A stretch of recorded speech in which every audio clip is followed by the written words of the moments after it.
Take a deep breath.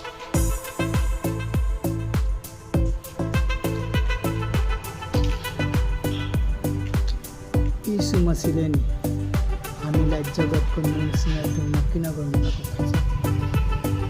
किनभने हामीलाई परमेश्वरले त्यो ट्यालेन्ट दिन चाहनुहुन्छ जो संसारमा छ,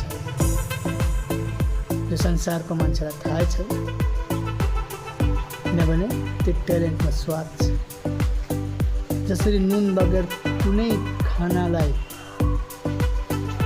स्वाद पाइँदैन नि, त्यसरी नै हामीमा त्यो खासियत प्रभुले भर्न चाहनुहुन्छ कि हामी जगतको नुनसित तुलना गर्नु।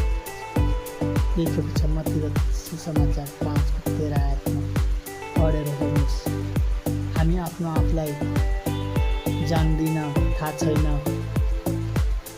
भन्ने कुरा लिएर रुन्छौँ।